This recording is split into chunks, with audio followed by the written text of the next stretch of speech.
That man lies without blinking. Amekuangalia tu na mnaia na kudanganya. Tangu nizaliwe, I've never come across such a liar in my entire life. Na ilifika pahali mimi nikaona siwezani naye. Siwezi, kwa sababu mimi ni Mkristo, ni mtu ya ukweli. Tulikuwa tunaenda kufungua barabara na anajua there is no budget, there is no money. Matiga inabebwa, matrakta nini, anaenda anachukua bendera, anaanzisha. Tunaingia ndege, tunaenda, matinga inatufuata. Sasa nikaenda nikamwambia rais, hii uongo sitatumaliza. Sema bana, hii raia ni watu ya kupangwa namna hii namna hii. There is still time, wewe acha tupanga hii watu. Namwambia but we promise. Anasema hiyo ilikuwa ni campaign bana. Wewe unafikiria ile maneno yote tulisema tutafanya? Haiwezekani. Hiyo ilikuwa ni mambo ya kutafuta kura. Namwambia lakini rais, why do we go to start a project when we know for sure it will not go on? Now, we must keep on going to the people. People live on hope, my brother. Wewe Rigiji, wacha mambo mingi. Wewe wacha maneno mingi wewe. Wacha nikuoneshe. Mimi nimekuwa kwa hii ukarabati miaka 35. Hii watu nitawapanga na wapanga na watapangika. Hao watu walikuwa napanga. Wamepinduka. He cannot tell them anything. Anything that comes from his mouth, even before he finishes, watu wanasema ni wo? God is good. And all the time. Nisalimieni kwa Bwana Yesu asifiwe. Bwana yetu asifiwe tena. Kenya hi. Hi cousins. Cousins hi. Hi bros. Hi sis. Hi mashemeji. Hi Boston. Thank you very much. Our bishops, we are very delighted. And the Kenyan people who are here, we feel very honored that you took time from your very busy schedule and engagements to come and meet us. We are really honored and feel very privileged. We don't take it for granted. We know how busy you are. And the fact that you have taken time to come and have an engagement with us, we feel very honored and very delighted. Since I arrived in the States last week, I started in Seattle, now I'm here. I want to tell you, in my whole life, I've never felt this pampered and spoiled. Watu wananichunga kama mtoto. Ingia hii gari, tunaenda pahali ni 7 minutes, hata sijui ni wapi. Naambiwa tumefika, shuka. Huyu anaitwa fulani. Saa ya kukula imefika. Unataka kulala saa ngapi? Unataka kukula nini? Ndio hii. Unataka kuoga? Unataka maji moto ama baridi? I've never felt so loved. The love and affection you people have shown me and my wife, we feel very indebted, and we feel we are in the right place. Tumeshukuru sana. Yesterday we had a good meeting with some business people.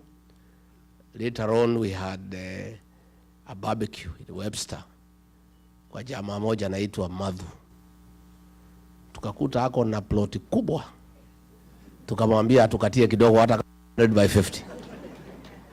And the guy is living well there, and he was saying it's a village, but it's a good place. Today we were in church in St. Stephen, and it was great.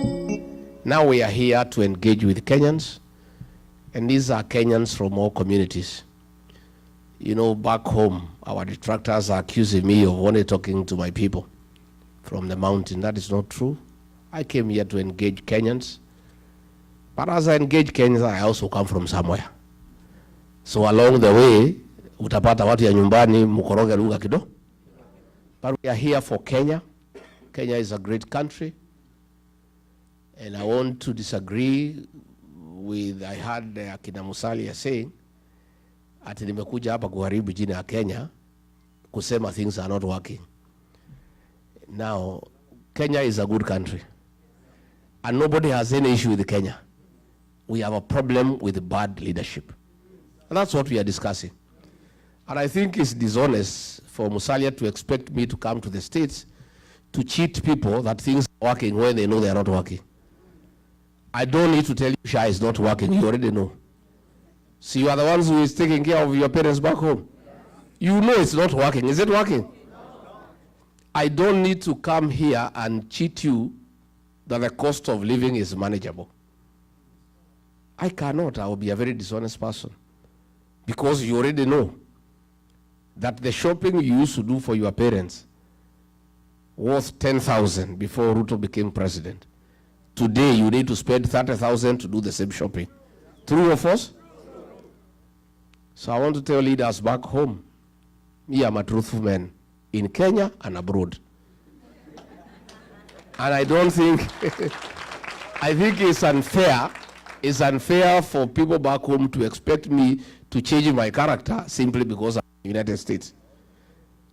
I've been truthful in Kenya. I will remain truthful in the US. And when I go back, I will even be more truthful because you will have told me a lot of things. Ni mzuri tuheshimiane na tuheshimu wa Kenya.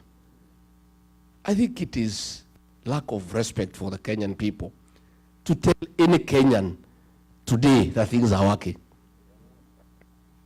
Last week when we were here, fuel prices shot for diesel by 8 shillings and petrol 9 shillings. And it has a ripple effect. The matatu people will have to increase their fare.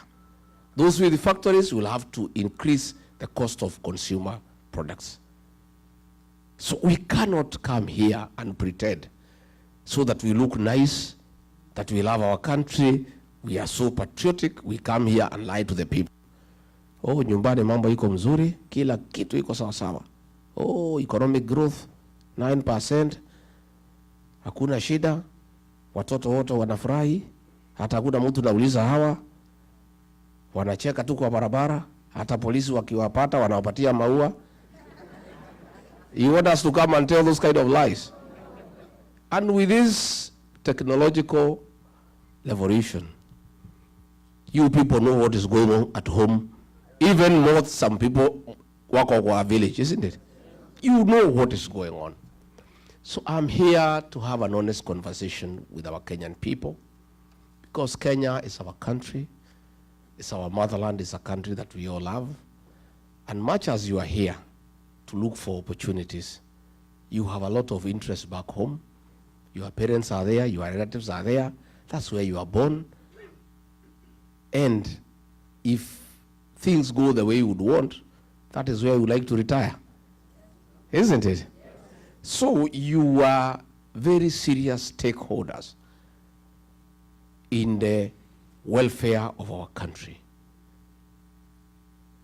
In the 1970s, coffee was #1 foreign exchange earner for our country.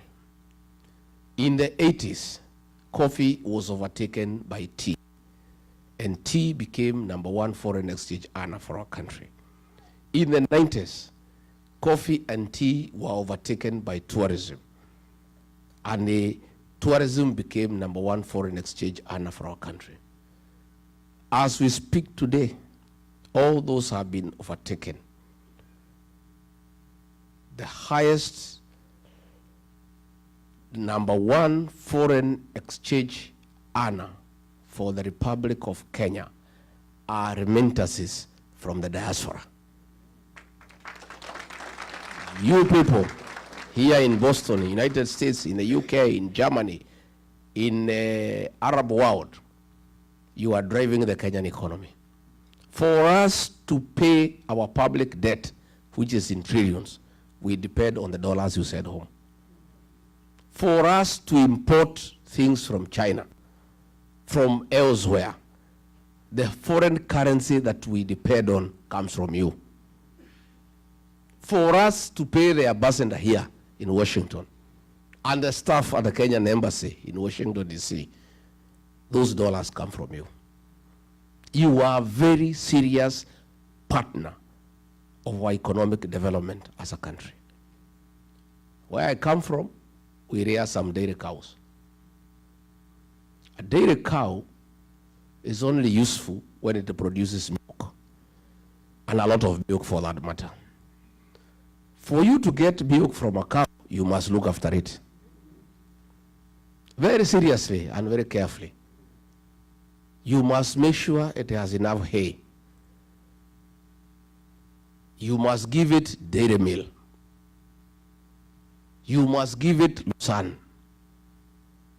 Nowadays, because it's cold, we are giving mattresses for the cows to sleep on so that they don't feel cold.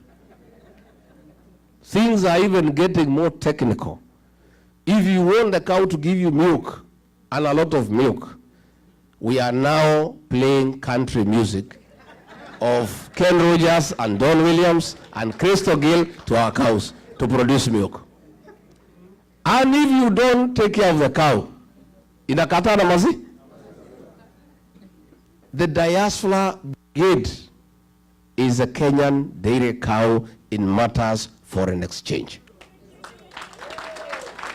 There is no way the dollars will flow to Kenya when the diaspora people are unhappy or when they are unsure of what is going on at home.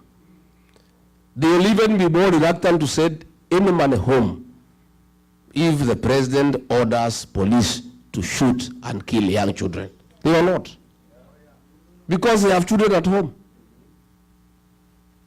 They will not send money back home if that money is being given to Soprano to go bribing people in meetings. These diaspora people want to see construction of roads. They want to see provision of clean water. They want good health for their parents. They want to hear that hospitals have medicine. They want to hear schools, children are being taught and their books. They also want to know what is the safety of their investment back home. These people here are reluctant to send money home after the money has been taxed here in America for it to be taxed again in Kenya. And that is the conversation we want to have with you. Why do I want to have this conversation? Because I'm sure 100% there is going to be a regime change in Kenya. We are going to have a new government, and we want to start preparing our partners in the new administration. Yeah? There is no need for us to wait when we have sent Ruto home, then I start coming to ask you how we can work together. Since we are sure ataenda nyumbani. Yeah? Kwani hapa ni one term? Hapa ni one term? What do you mean? Here in the States? In Boston? It's one term? Let me test nione kama ni bado. Aya, Harambe. Wewe Ruto. Wewe Kasongo. Wewe Kaongo. Wewe Zakayo. Wewe mtu ya kutenga. Wewe harabu shamba. Wewe mwizi. Wewe muuaji. Aende asiende? Atembee asitembee? No, nimekubali hapa ni one time.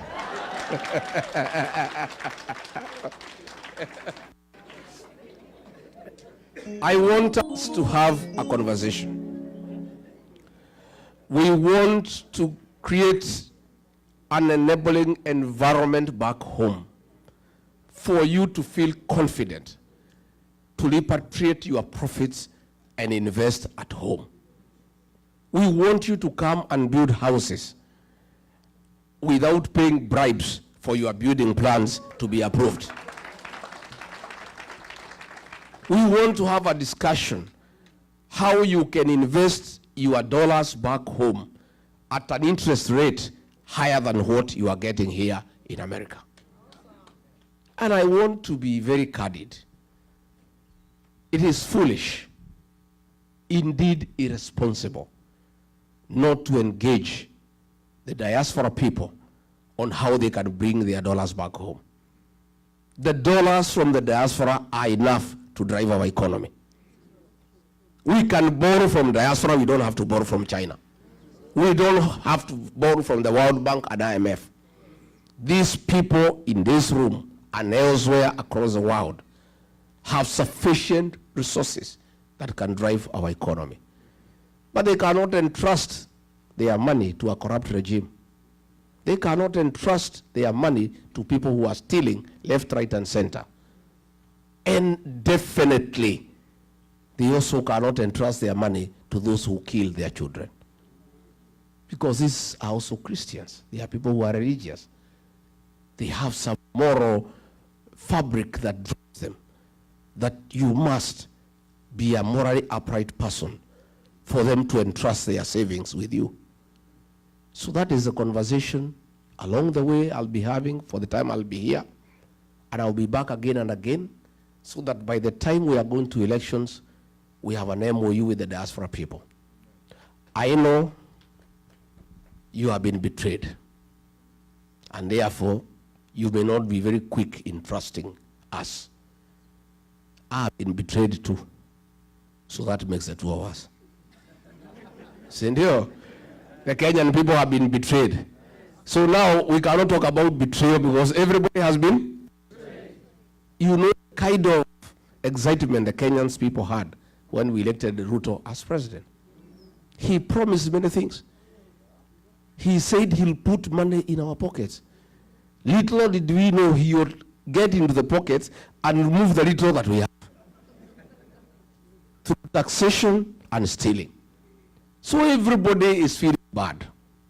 Everybody is feeling let down. People are almost giving up, but I want to say don't give up. There is a hope for a better tomorrow.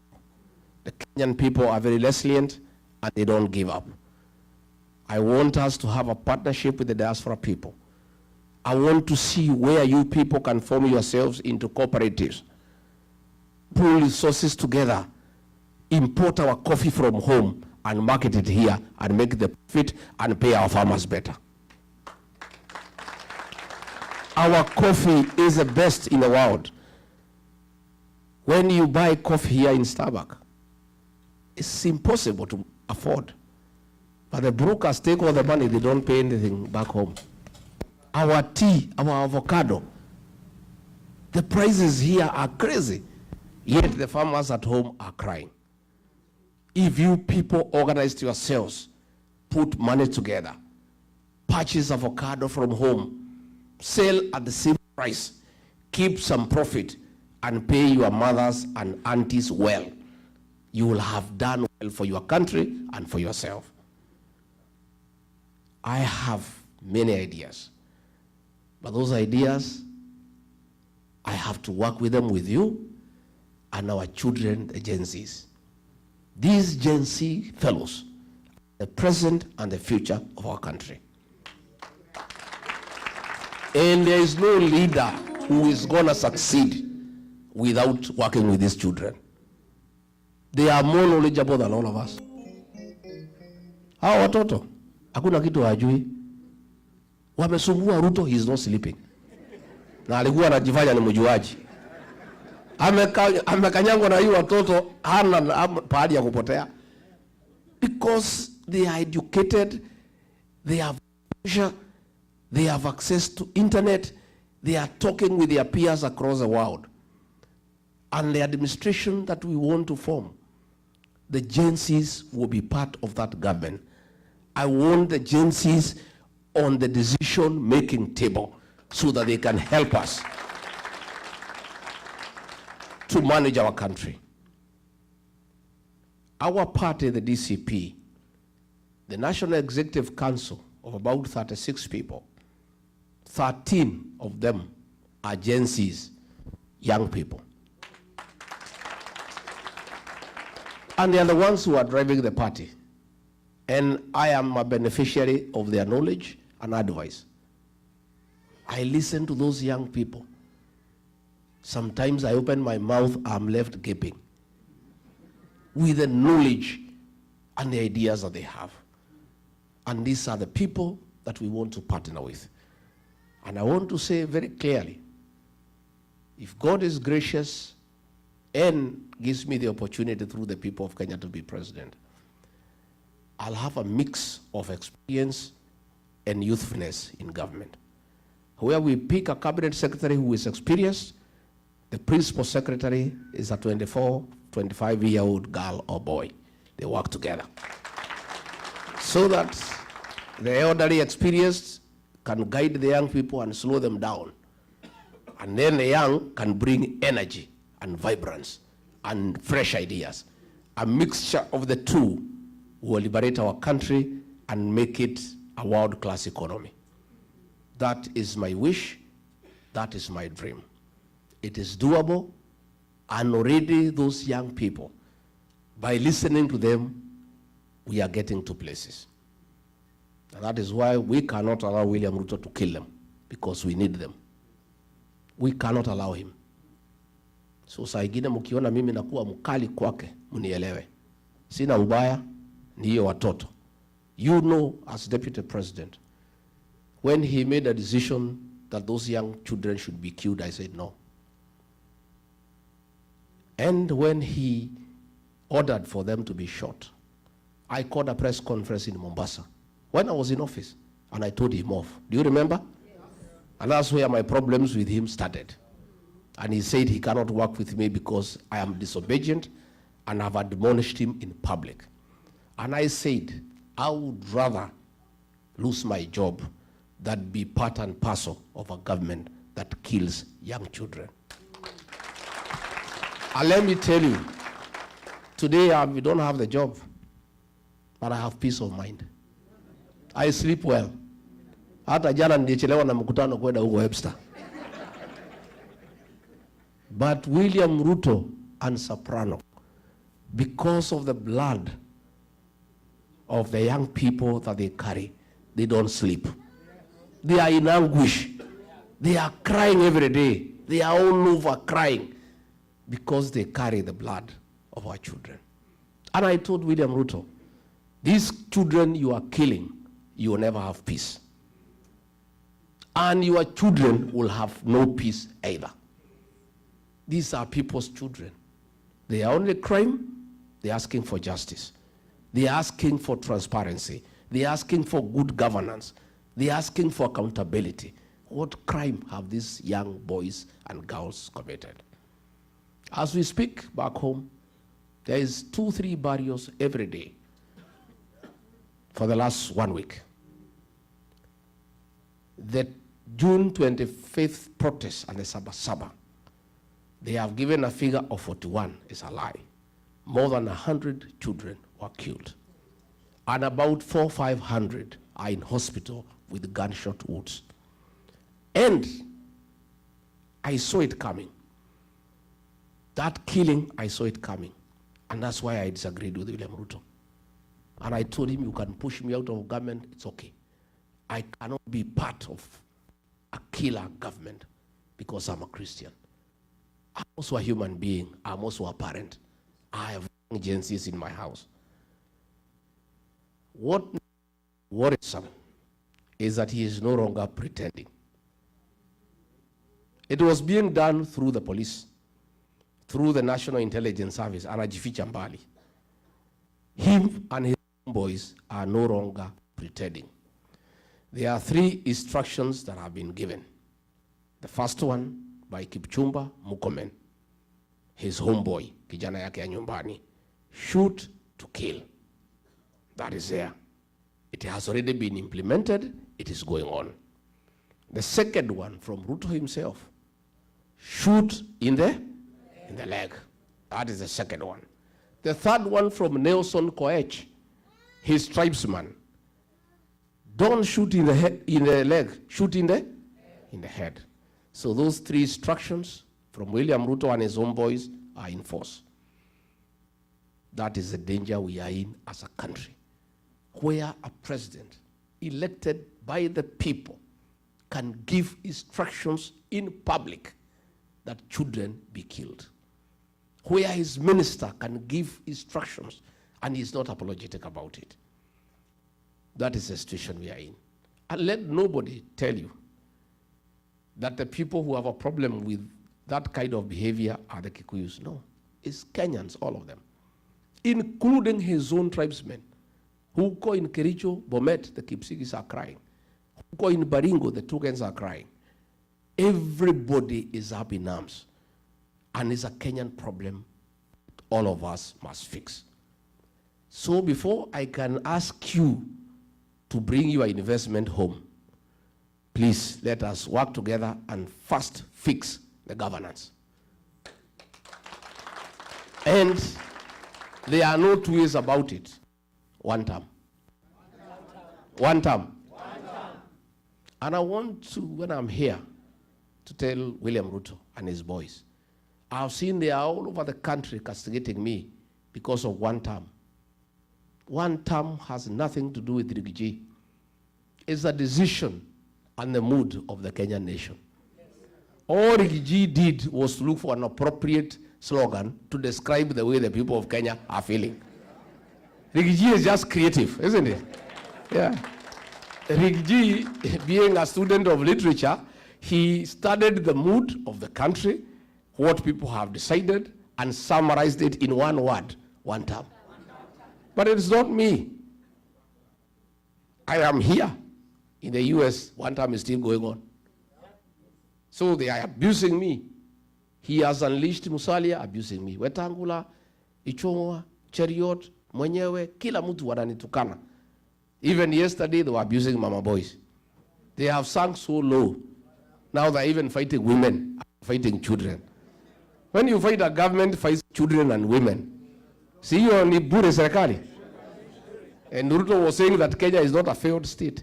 But if you have a government fighting children and women, so that is a failed state. So I want them to know this one term has nothing to do with Rigiji. It's a decision made by the people of Kenya. And I'm happy. I have found that the Kenyans in the US are of the same opinion.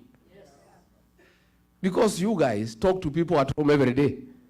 And you guys are even feeling the effects of governance much more than people at home. Because you people support families. You have a lot of transactions at home. So even as you work here in the States, you are feeling the impact of bad governance when you are here. So, my brothers and sisters, my cousins, let's fix this together. Mimi nataka munisaidie. You may not know, but you have a lot of influence back home. Hiyo kitu mnatuma na M-Pesa, hiyo titi. Iko na ushawishi kubwa sana. The families you take care of, the people that you support, listen to you. Talk to them. Tell them it's one term. Hata wakichukua pesa ya huyo jamaa ni one term. Najua siku moja alikuwa anakuja huko mlimani na pesa mingi sana. He had 1 billion nikaibiwa siri na mtu wa Central Bank. Ilikuwa anatolewa na magunia. Kaambiwa pesa imetolewa ya kwenda mlimani 1 Kenya shillings. Sasa nikauliza hii pesa si nipange vile watu yangu watafaidika. So nikawachanua. Kaambia nyinyi watu ya mlima msioneshe hii jamaa hasira. Lakini kwenda mkutano yake lazima alipe. Attending a meeting, it is 2,000. And you must be given before you go for the meeting. If you are in the meeting na anataka upige makofi, uongezwe 1,000. Na kama anataka ucheke umuoneshe meno, aongeze 1,000. So kila mtu 1,000 ngapi? Watu walikula pesa huko, lakini kaambia hii pesa mjue iko na damu ya Gen Z. Please don't take it home. Usichanganye na ile yako ama kupeleka mtoto shule hata hakuka mtihani. Hii pesa mkule hapo kwa ploti hapo. Na kama uko na deni ya Shylock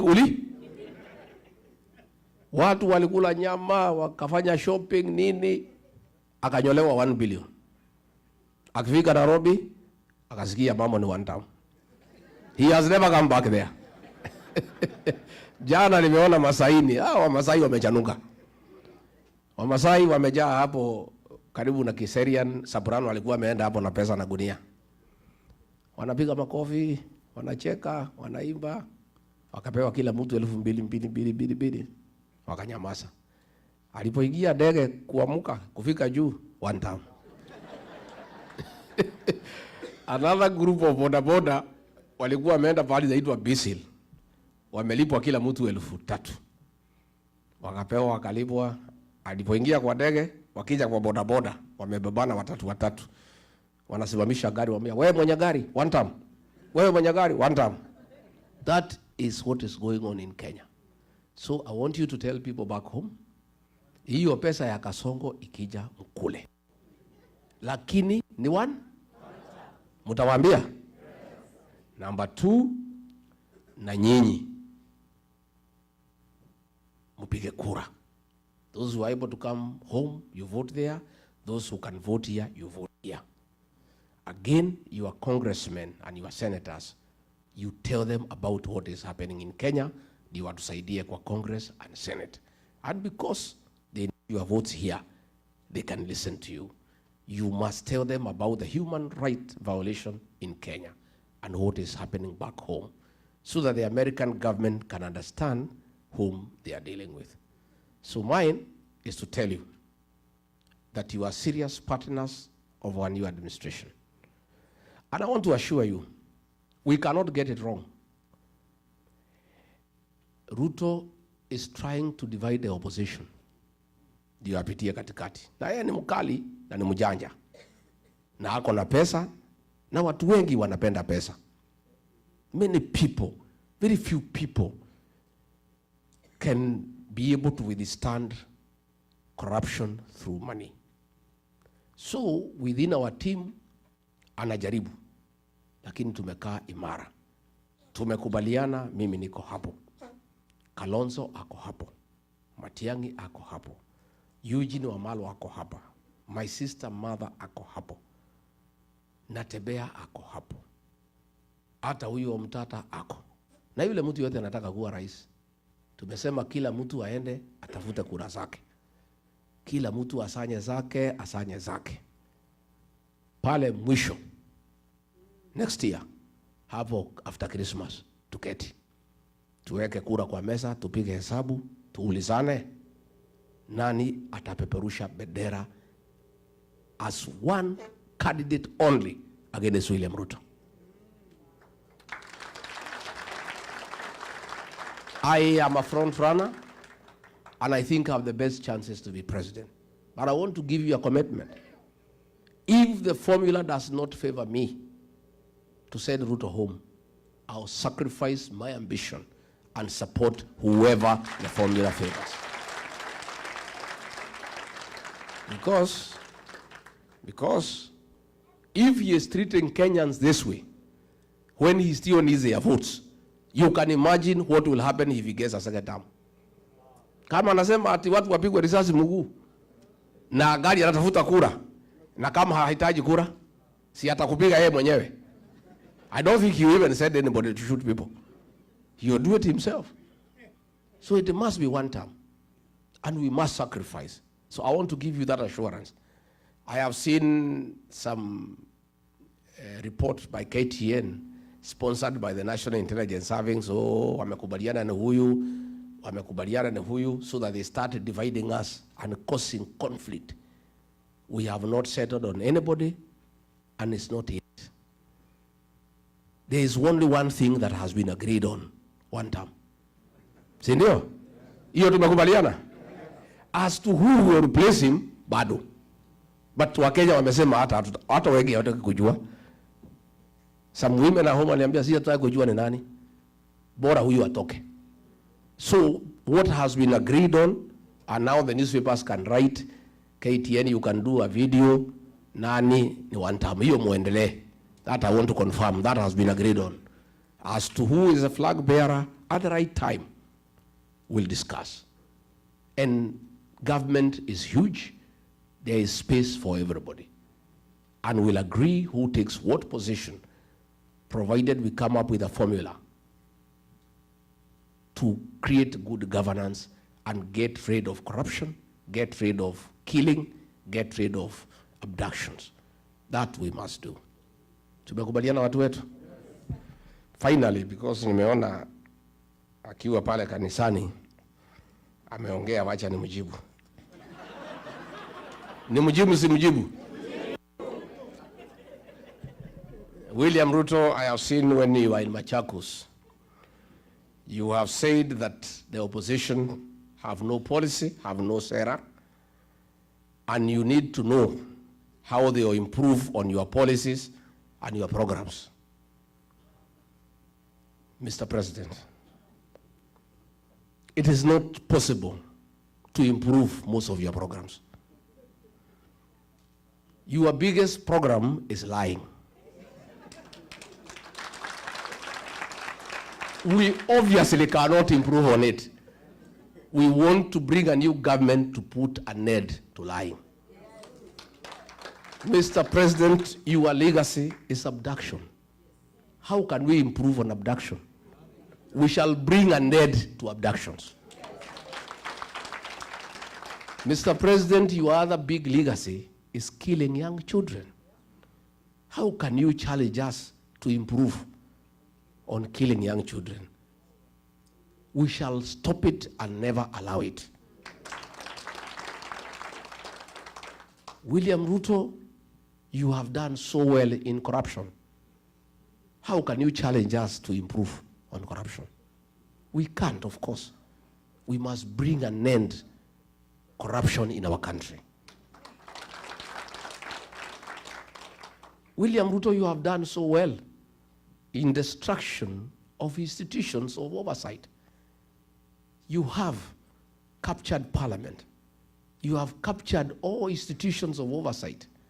How can you ask us to improve on destroying institutions? We will restore institutions so that they can provide oversight.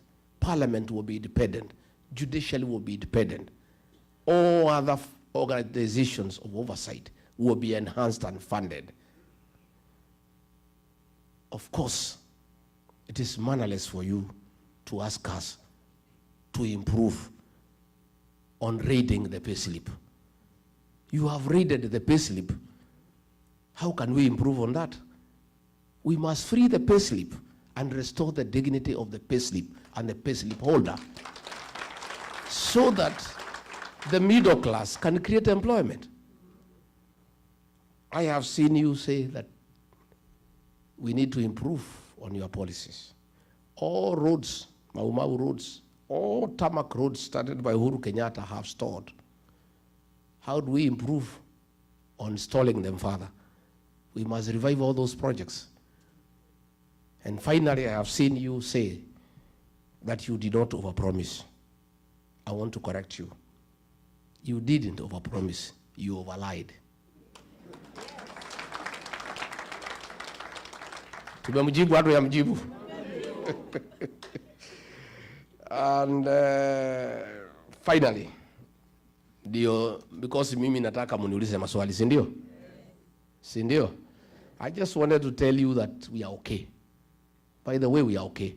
We are suffering, yes. The English say, the darkest hour is just before dawn. It's very dark now. It's pitch dark. We are almost there. Light is almost coming. All these killings will come to an end. All these abductions will come to an end. All this corruption will come to an end. Na huyo jamaa tumemsukuma kwa kona, isipokuwa hawezi kubali, analia kama panya imeshikwa na mtego.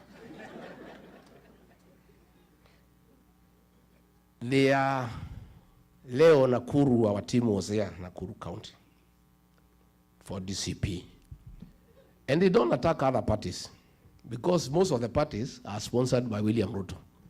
DCP is the only party that he knows. One, he cannot compromise, he cannot bias, and he cannot intimidate us. So walikuwa naenda subuki ya kanisa, wakitaka kwenda mikutano, wakafurushwa na polisi. I have talked to the police in Nakuru, and they are crying. They are saying the husband of Governor Susan Kehika, called Samburu, is the one who is giving instructions to police. I asked police, as who? No, he has said the wife is in charge of the county government, and he is in charge of the national government in Nakuru. How so? He says, tells the police I am the business partner of William Ruto. All the meters that are sold to Kenya Power, I am the one who imports them on behalf of William Ruto and shares profit with him. All the fertilizer that is bought in the country, I'm the one who imports and we share the profit. All the rice that is imported duty-free and sugar, I import on behalf of William Ruto.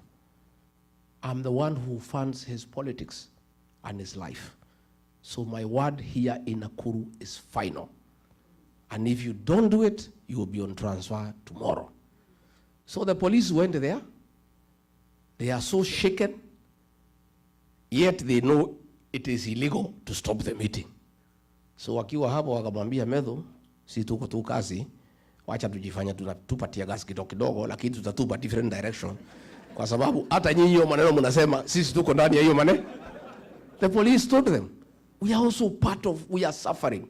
This man is nobody in Kenya. He's not a government official. The fact that he does business with President William Ruto, he is lording over everybody in Nakuru, threatening us, saying he is the president of Nakuru. So William Ruto, I want to ask you, why don't you do business with Samburu, muendelee na biashara? But you cannot make him in charge of police operations in Nakuru or else we are in the country. You know, hata kama anakutengenezea faida, si wewe mwenyewe utafute mtu mwingine ya kuambia polisi vile watafanya, instead of him intimidating people in that Nakuru. Na sisi tumesema, fine. Since we cannot work on that guy because there's nothing we can do, I have told my people and the people of Nakuru to punish him, his wife, one time. Huyu Susan Keheka, I have already told the people of Nakuru, for what Boro is doing, akitumia jina ya Ruto kuangaisha watu ya Nakuru, to punish him, bibi yake, Susan Keheka akuwe, akitaka kuhamia Sogoi, wakae huko na Ruto, waendelee. So mimi nimeshukuru sana, and I really wanted to assure you, not to be worried. We have got a good plan. And they had tried to isolate the people of the mountain and coin 41 versus 1, lakini Kenya wamekataa. Mimi nimetafuta makuzo, mashemeji, mabros, masiste. We are one big team. Hii mtu tutakimbiza yeye kama baisikeli ya kuibiwa. 70 plus 1. By saa 2. And Gen Zs will help us to protect our vote, to make sure they are in every polling station. So the church, I want to thank you. Ikanyi huyu alikuwa ametutafutia nyumba hapo Kivutu. Amesema vizuri sana that your activities are around the churches. I want to thank the Church of Christ for what you are doing for our community here abroad. And you people, Kenyan people, please stay together. Love one another. Support each other. Because you are in foreign land. Nyinyi lazima muchungane. Buffaloes don't move together in a herd because they love one another. It's the danger of walking alone. If you look at the wild mist migration at the Mara, his wild zikitembea. When the lions try to attack them, they are able to fight them off. But along the way, one of the beasts gets injured and is unable to walk faster.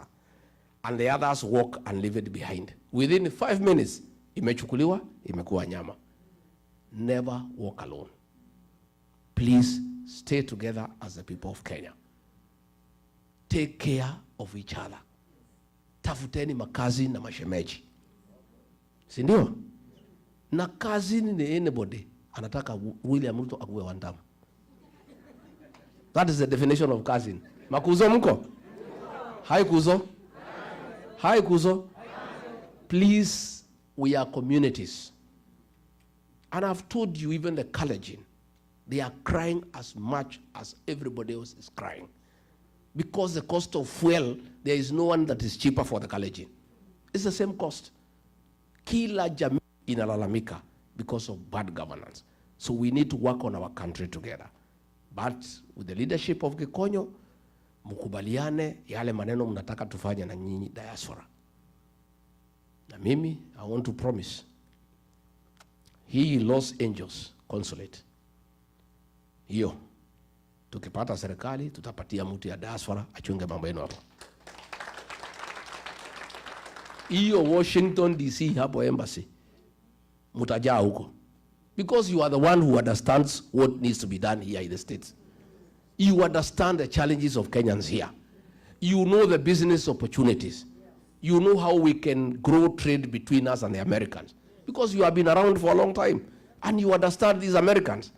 So you are the best people to advise our government on how we can sell our products here. How do we bring our tea here? How do we bring our coffee?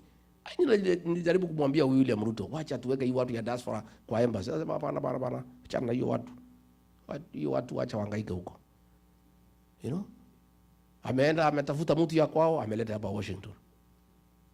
Tangu akuje amekutana tu na jamii yake, he has not met Kenyans. He has not bothered to find out what is happening among the Kenyan people here. So I want to make a promise that we'll agree that our missions abroad, the diaspora brigade, you have learned people, experienced people to run those embassies and run them efficiently for the benefit of Kenyans, for the benefit of our country, and for improvement of trade and good relations with the people of America. Sindio? Sasa mutakuja kutembea Monyoro? Mutakuja lini? Mutakuja Disemba? Mutakuja? Kujeni wa Monyoro nichijie nyinyi. Najua sasa hapa jana nimeambiwa na huyu driver alinibeba ile buzi tulikula pale, ati akaniambia hapa buzi moja ni $400. Karibu nisimamisha gari nitoke niingilie hiyo biashara. $400. Wow. So mimi Mungu akinisaidia tupate hii serikali tuendeshe kidogo, alafu tustaafu. Munitafutie shamba hapa. Niweke mbuzi nikuwe nikiuza $400. Because I think and you know, I've met many people here and you people look happy. Yeah? You look happy. You know, why do we work hard? What is the ultimate goal of working hard? Is it not happiness? It's the ultimate. Everybody wants to be happy. And that is what we desire. But people are only happy when they are also comfortable. You are able to afford health care. You can drive a good car. You can take your child to a good school. You can afford a holiday once in a while. Najua nikiangalia hawa mama hapa, I remember at home, my dream huko nyumbani. Today tulikuwa kanisa ACK. I was telling the Reverend, we want our women, wale wa Mothers Union, wale wa CWA, wale wa Women's Guild, ile kitambaa wafanya ile siku tu iko sherehe ya kanisa. These are the days. Kwa sababu wako na pesa, waende wawewe kwa ile kinyungu izungushwe, nywele ikae sawa sawa. Because you know our women are our flowers. When our women dress well, they look nice, they look beautiful, we are also happy. Sindio? And that will only happen when we empower our women. Akuwe akitaka kununua nguo, sio lazima aende kuona bwana yake. Sindio? She can be able to do something for herself, to look good, to look nice, without talking to anybody. We want a situation where sisi wazee zamani, when my father was here, he had money for coffee. He would get 1,000 shillings and give his wife, because he loves her, without telling her what to do with the money. Today, ukipatiwa hata 500, inapangiwa mpaka change. Because 500 hiyo ndio iko kwa hiyo na ile shida mingi iko kwa boma mingi huko nyumbani ni hiyo 500. wakigombania juu. So the minute we fix our economy, we fix our businesses, our women have money, our men have money, our young people have money, everybody has some little money, even there will be a lot of love and affection within families. And you know also many challenges kwa manyumba pia ni mambo ya pesa. Najua mtaki kusema lakini ni ukweli. Hata mimi zamani tulikuwa tunahangaika na huyu doka, tulikuwa tunalimana juu ya pesa. Lakini sasa hatuwezi subuana. Sasa yeye hana mahitaji mingi, yeye ni reverend. 2,000-3,000 inatosha nywele. Sasa hatuwezi subuana sana. Lakini zamani tulikuwa tunangangana tukiwa young. We were quarreling over scarce resources. Unaona hiyo boma iko tension. Because ile pesa imekuja ni kidogo na kila mtu anaipangi. So we must work hard. And you people here in America, I want to congratulate you for working hard. And please continue. And I've been told you are respected here as people who work hard. Hata kupata kibarua ukiwa Mkenya inakuwa ni rahisi. Si ndio? Please continue with the spirit of hard work. Hard work pays. And that is why our country is respected. So if we can fix our governance back at home, tufukuze hii wauaji na hii wezi. We fix the economy, everybody is happy. When you retire mkija nyumbani, mnakuja tu mnakaa huko kusoma magazeti, kuenda massage, kuenda sauna, mnakula mali yenu pole pole. Hata mumeumia hapa kwa kazi mingi sana, si ndio? Si kazi hapa ni mingi. So I would like us to make a country where when you retire, hata wewe utafurahia retirement yako. You know, that is the kind of country that we want to create. And in that we'll work together. Mimi nimeshukuru sana.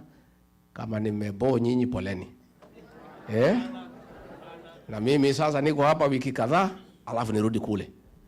Watu tayari wananiuliza, sababu hii jamaa lazima. Hiyo mtu si rahisi. Lazima iko kibarua, si ndio? Iko kibarua. Anajua mimi ndio namuelewa kuliko anybody else. Mimi namuelewa sana. Lakini uongo. That man lies without blinking. Amekuangalia tu na mnaia na kudanganya. Tangu nizaliwe, I've never come across such a liar in my entire life. Na ilifika pahali mimi nikaona siwezani naye. Siwezi kwa sababu mimi ni Mkristo, ni mtu ya ukweli. Tulikuwa tunaenda kufungua barabara. Na anajua there is no budget, there is no money. Matiga inabebwa, matrakta nini, anaenda chukua bendera, anaanzisha. Tunaingia ndege, tunaenda, matiga inatufuata. Sasa nikaenda nikamwambia rais, hii uongo si itatumaliza. Sema bana, hii raia ni watu ya kupangwa namna hii namna hii.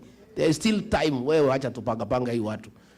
Namwambia but we promise. Anasema hiyo ilikuwa ni campaign bana. Wewe unafikiria ile maneno yote tulisema tutafanya? Haiwezekani. Hiyo ilikuwa ni mambo ya kutafuta kura.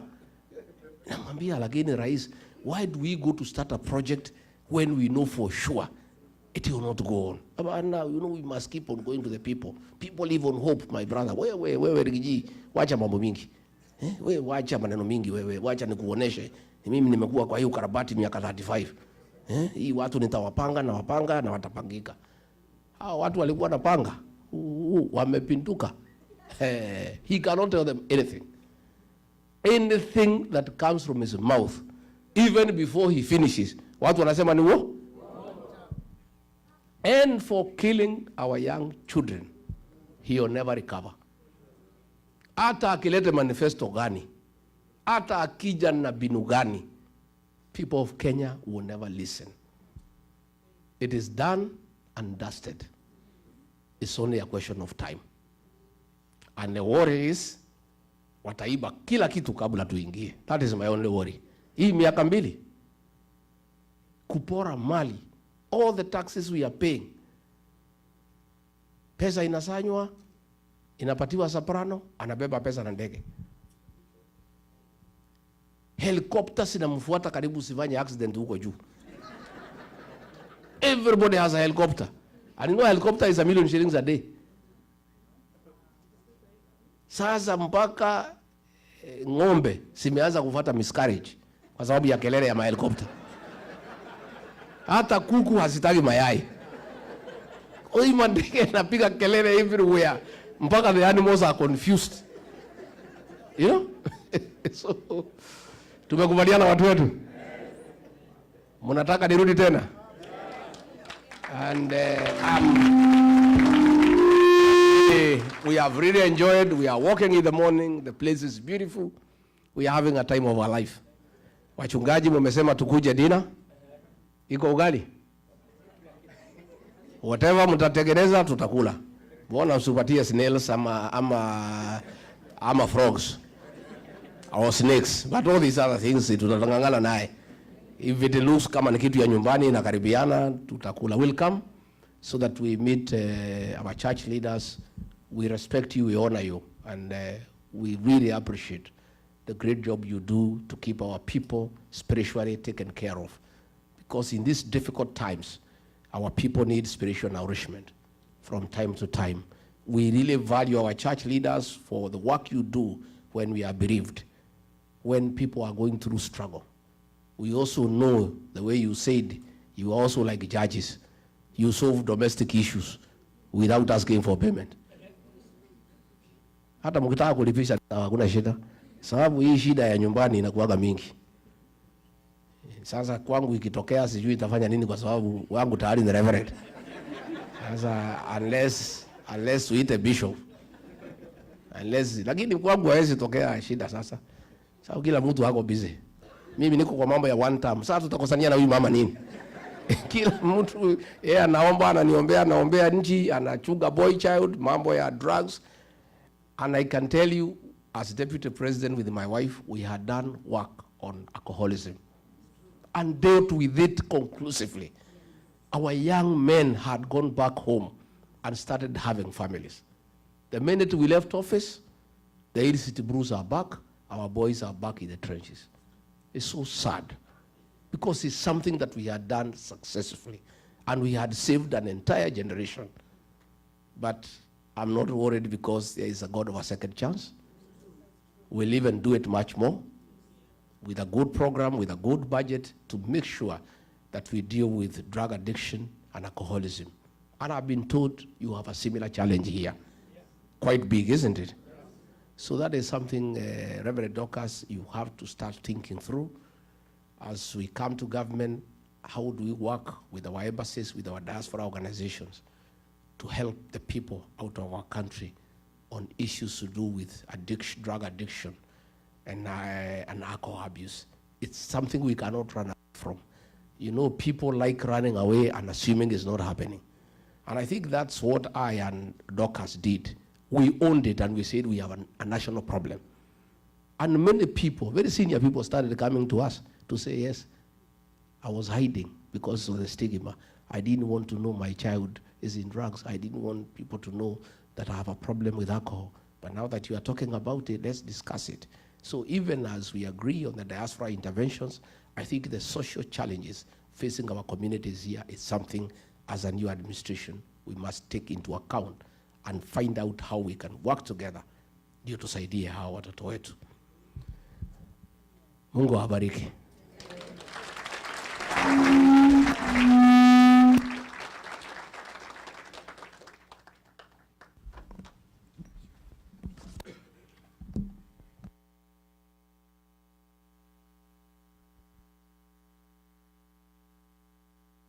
Asante sana, Your Excellency, kwa hiyo umetuongelesha vizuri. Wakati huu tutaenda ile inaitwa Q&A session. Question and answer session. I'm going to ask Amos to help me out. Tafadhalini, one question per person. And by the way, not everybody can ask a question. Because even essence of time, we are cutting the program. So, how many questions per person? And how many people? How many? 3 people. 3 people. 3 questions at a time. 3 questions at a time. Amos will help us out. Thank you. God is good. God is good. Whew. We've been sitting there, we've been listening, it's been sinking in, right? Let's all stand up for a second. We want to make sure we have a wonderful Q&A. I know we want to hear more. We want to hear more, right? How many appreciate all that we heard today? Come on, let's put our hands together. Yeah. Come on, I see someone who is not clapping. What's going on, right? Well, let's appreciate His Excellency one more time. And yesterday, as we ate that nyama, we understand there's one language that is so good and so clear and so right. And what's the language? What? That's a bishop, huh? Hey. All right, let's say we're going to do it this side and then this side, and we're going to wrap it up.